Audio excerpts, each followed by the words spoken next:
He had read the letter so many times that the paper had softened at the folds. The words were simple, almost modest, the kind that didn't promise much because promising too much had a way of turning into lies. Widower with land seeks wife, honest work, modest life.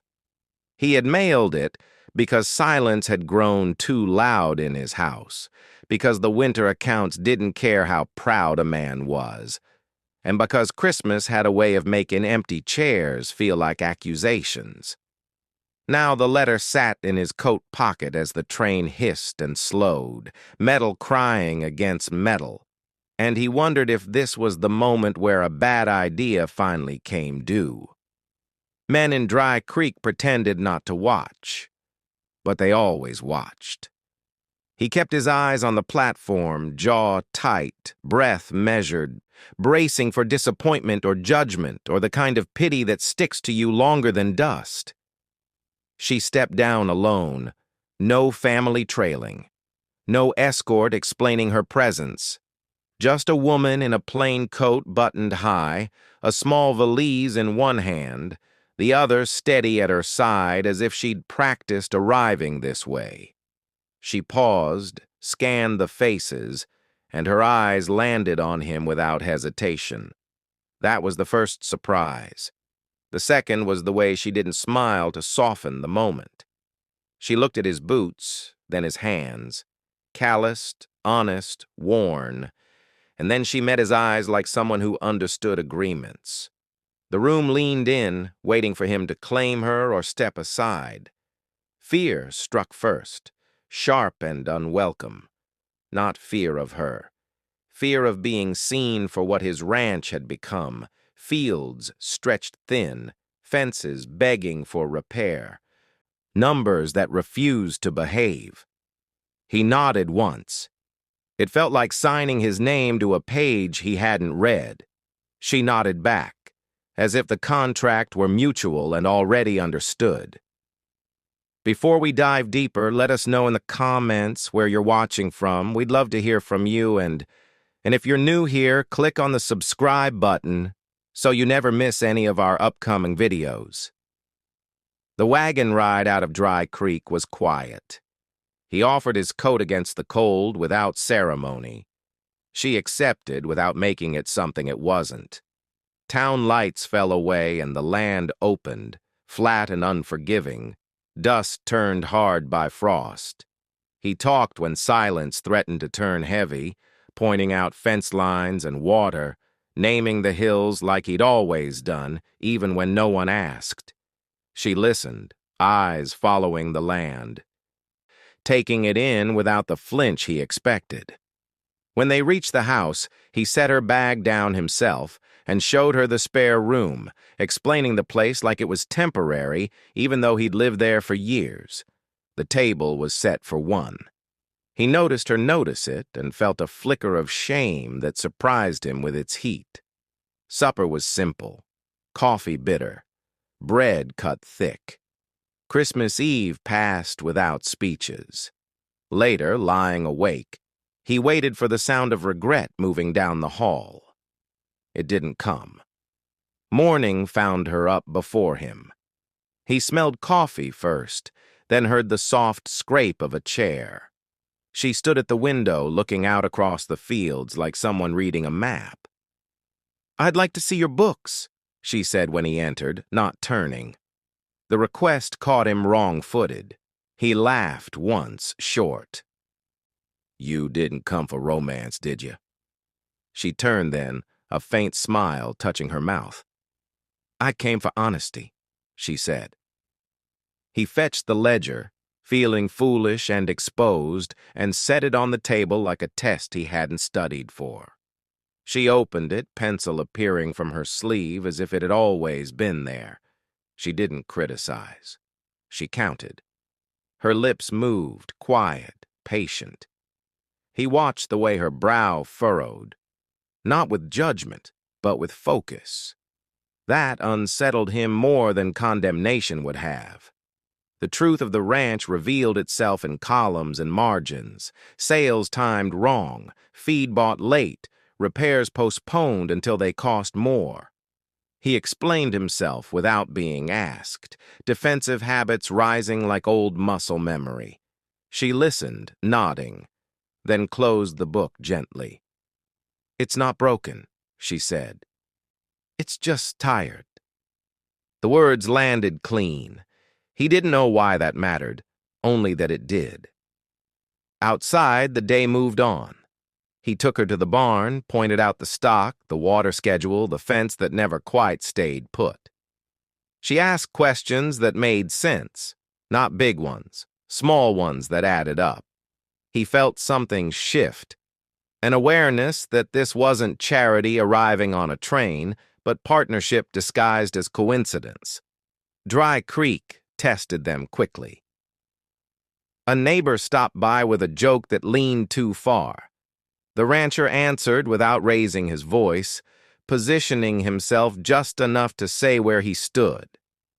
Later, by the stove, she admitted the thought that had haunted her since the platform. "I was afraid you'd hurt me if I failed you," she said, plain and steady.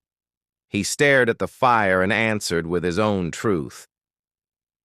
"I was afraid you'd leave when you saw what I couldn't fix alone."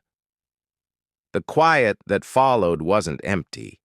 It was full of understanding neither of them had expected to find. Christmas night came and went. Snow whispered at the edges of the land. The ledger sat closed on the table, a promise waiting to be kept. And somewhere between fear and resolve, he realized the letter in his pocket had done more than bring a stranger home. It had opened the door to being seen, and to the work of saving something that still mattered.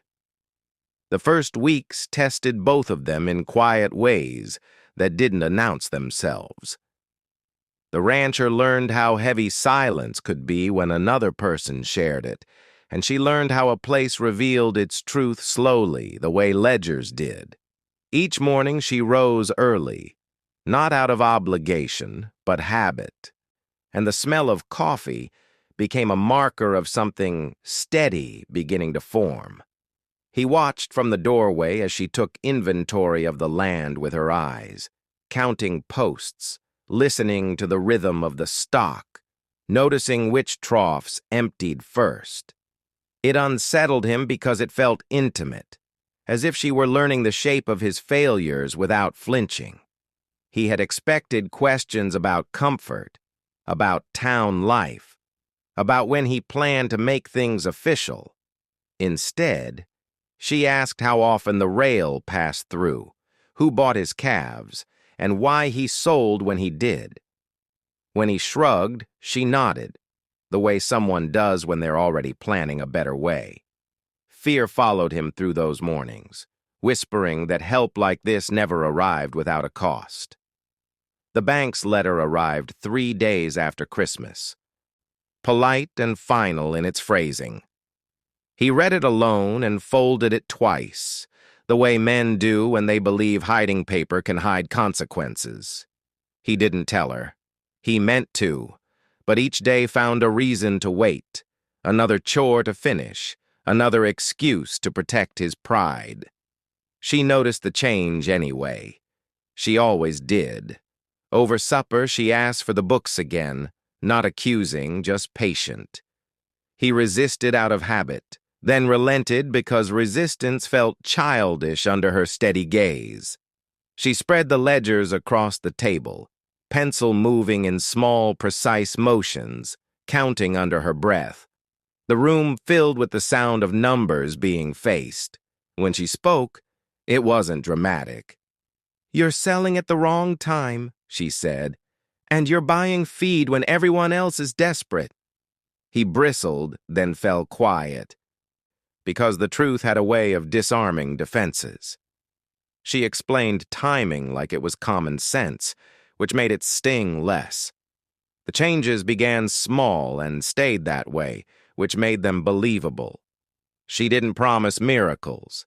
She suggested adjustments. Delay a sale by a week.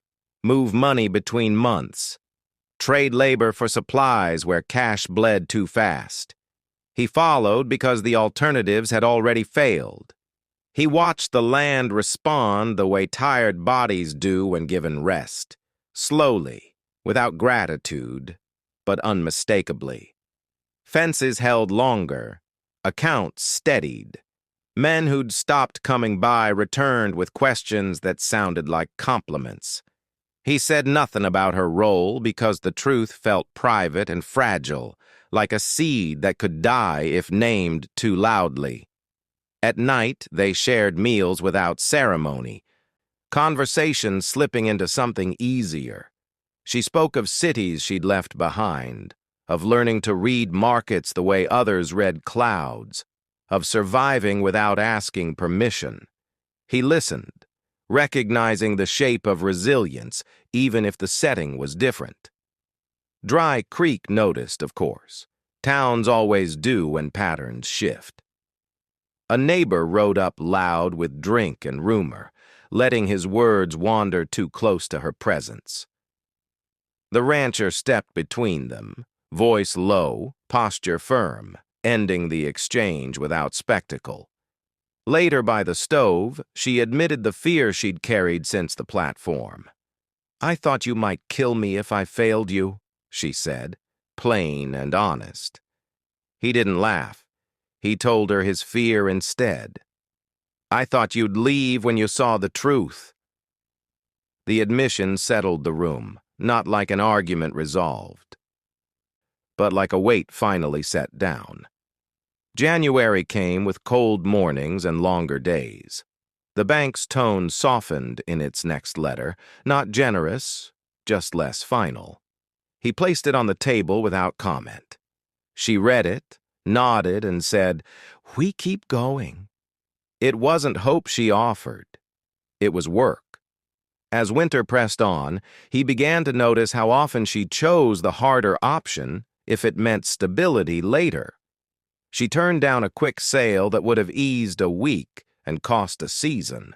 She insisted on repairs before expansion, patience before risk. It challenged him, because he had learned to grab relief when it appeared, fearing it wouldn't come again.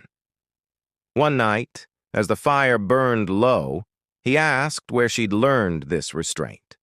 She considered the question. "From losing things the fast way," she said. The answer carried no drama, just experience. He understood then that her talent wasn't numbers alone. It was judgment, the kind that comes from consequences endured, not avoided. If this were you, would you trust someone who asked you to wait when waiting had never been kind to you before? The turning point arrived without ceremony. He returned from town late, dust heavy on his coat, and set his hat down harder than usual. She looked up, waiting. "They asked if I planned to sell," he said. The words hung there. "They think I've gone soft." She didn't argue. She asked the question that mattered. "What do you think?" He sat, shoulders sagging, and told her the truth he'd been circling for weeks. "I don't want to lose this place," he said. "And I don't want to pretend I can save it alone." She nodded, not triumphant, just present. "Then don't," she said. It was the simplest permission he'd been given in years. By the time the thaw came, the ranch stood steadier than it had in seasons. Not rich, not safe forever, but breathing. He watched her walk the fence line, counting posts, pausing where the land dipped, planning before acting. He realized the fear he'd felt at the station had changed shape. It was still there, but it no longer warned him away. It warned him to pay attention, to choose deliberately, to protect what mattered by sharing it. And if you were in his place, staring at numbers that refused to behave, pride fraying at the edges, would you have handed over the books? Would you have trusted a quiet skill to change the future of a place you'd almost lost? The shift came on an ordinary morning. which was how most lasting changes announced themselves in places like Dry Creek. No speeches, no witnesses, just a realization that settled in quietly and refused to leave. He noticed it when he reached for the ledger and didn't hesitate.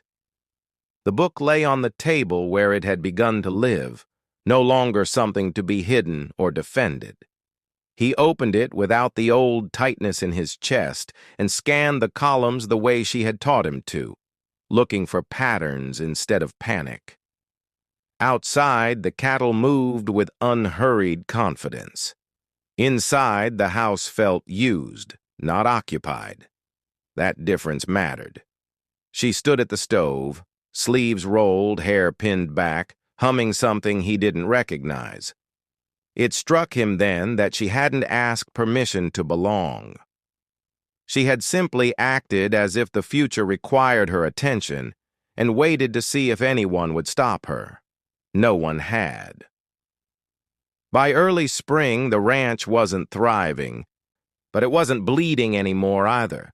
Debts were staggered instead of stacked. Sales were timed with intention. Repairs were done once, properly, instead of repeatedly and badly. The men noticed. Buyers noticed. Even the bank noticed, its letters changing in tone from warning to inquiry.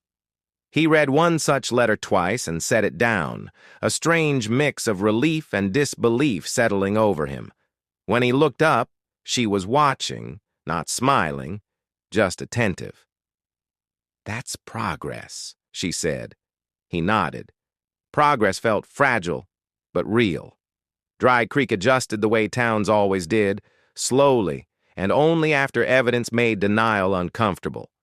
People stopped asking when she planned to leave. They started asking how he'd managed the turnaround. He answered honestly when pressed. "I stopped doing everything alone." Some nodded, some scoffed. The land didn't care. It kept responding to the work. The question he'd been avoiding surfaced on a quiet evening when the fire burned low and the day's chores were finished. He set his cup down and said it plainly, because plain words had proven their worth. "What do you want?" She didn't answer right away. She looked toward the window where the fields were dark and patient. "I want to build something that lasts," she said finally. "And I want to do it without pretending I don't care how it ends." He swallowed, recognizing the courage it took to say that aloud. "Here?" he asked. She met his eyes. "Here, if you'll have me." The fear returned then, not the old kind that warned him away, but a sharper one that demanded a choice. He thought of the platform, of the moment he'd nodded without knowing what it meant. He thought of the table set for one, of the ledger closed in shame, of the way her pencil had moved without judgment. He thought of Christmas passing with more quiet than regret. "I don't want to lose this," he said. She didn't interrupt. "And I don't want to lose you," he added, surprised by the ease of it.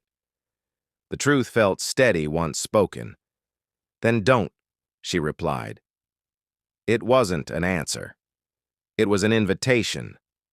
They did not rush what followed. Spring came fully, green pushing through stubborn ground. They worked.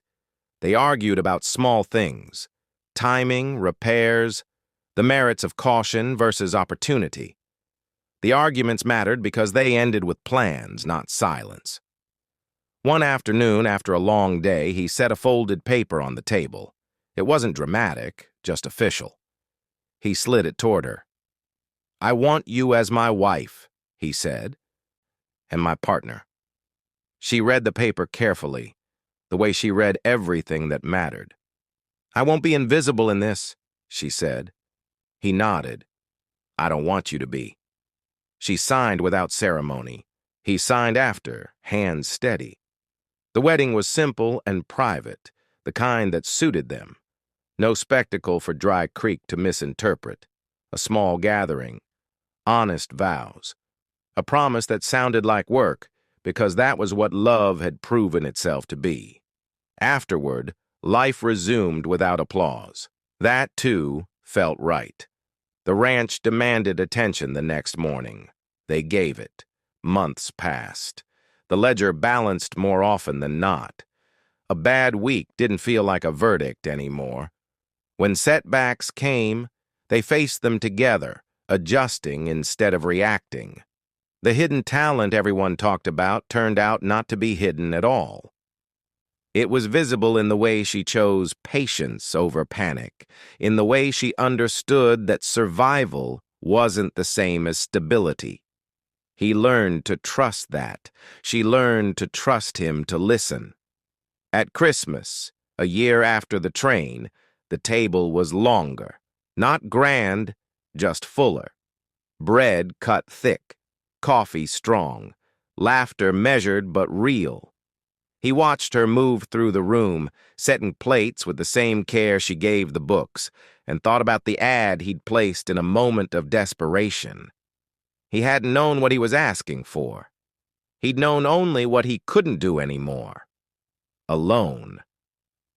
Later that night, when the house settled and the land went quiet, he said what he hadn't said on the platform.